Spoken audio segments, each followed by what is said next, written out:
everyone, welcome back to Bekah's Book Club. We are so happy that you're here. And I'm here too. Yeah, our friend Beatrice is here today. You know what? Something is super fun. Beatrice's parents are away this week, so she's actually having a sleepover at my house for a whole week. We are having so much fun. I love having sleepovers.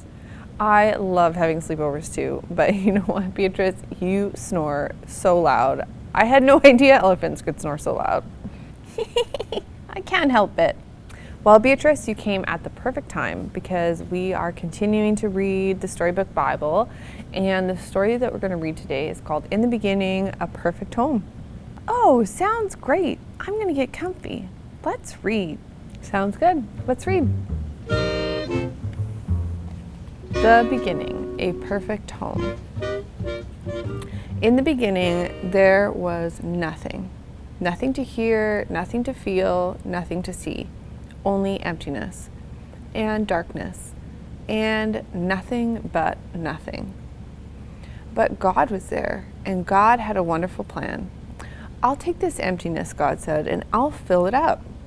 Out of the darkness, I'm going to make light, and out of nothing, I'm going to make everything. Like a mummy bird flutters her wings over her eggs to help her babies hatch, God hovered over the deep, silent darkness. He was making life happen. God spoke. That's all. And whatever he said, it happened.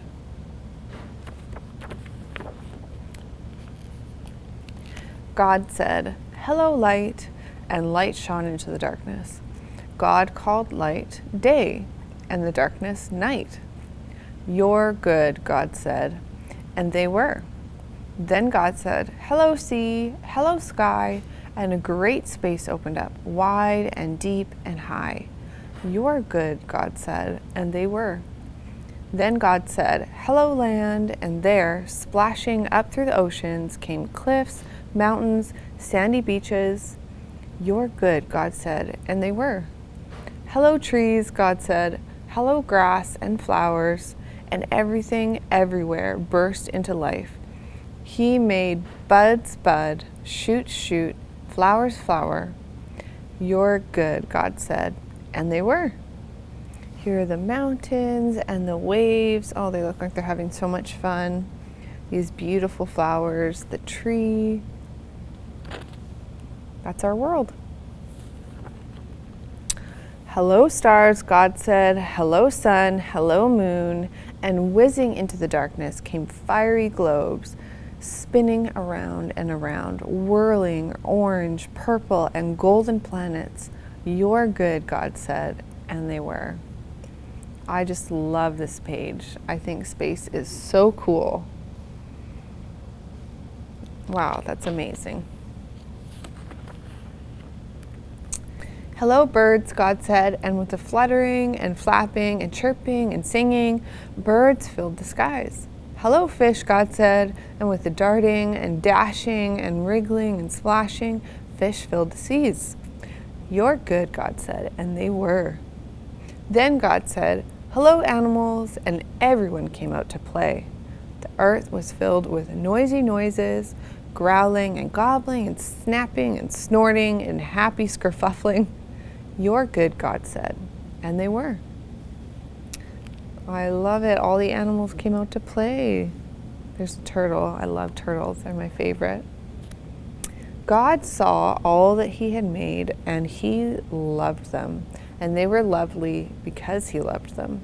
But God saved the best for last. From the beginning, God had a shining dream in his heart. He would make people to share his forever happiness. They would be his children, and the world would be their perfect home. Hey, Beatrice, there's a picture of you. So God breathed life into Adam and Eve. When they opened their eyes, the first thing they ever saw was God's face. And when God saw them, he was like a new dad. "You look like me," he said. "You're the most beautiful thing I've ever made." God loved them with all of his heart, and they were lovely because he loved them. And Adam and Eve joined in the song of the stars and the streams and the wind in the trees, the wonderful song of love to the one who made them. Their hearts were filled with happiness, and nothing ever made them sad or lonely or sick or afraid. There's Adam and Eve. They're looking at all God made. God looked at everything he had made. Perfect, he said, and it was. But all the stars and the mountains and oceans and galaxies and everything were nothing compared to how much God loved his children. He would move heaven and earth to be near them, always. Whatever happened, whatever it cost him, he would always love them. And so it was that the wonderful love story began.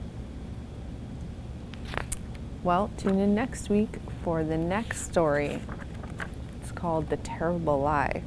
We'll find out what happened next. Wow. So I wonder, God just spoke like bam, and then he made something appear out of nothing? Yeah. At first, everything started in his mind. He thought about it, and then he made it happen with his word. He breathed life into everything. Is that what happened when I was born? He just spoke my name? That's how everything came into being. I brought a picture today. It's my baby picture. Let's have a look. Here's Beatrice's baby picture. So cute, Beatrice. You know, all of this cuteness was just a dream in God's heart until he spoke you into being. I sure am glad he did. Me too. You know, God loved you so much before you were even here. He couldn't wait to see you. Really? Yeah, before you were even born, he knew you and he had a plan for your life. Jeremiah 1:5 says just this in the Bible.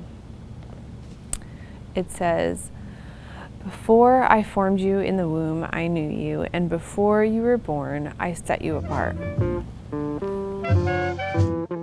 Did he know where I would live? On 4335 Patterson Street? Definitely. He knows everything about you. He knew that you'd be at my house this week. Wow, that sure is cool.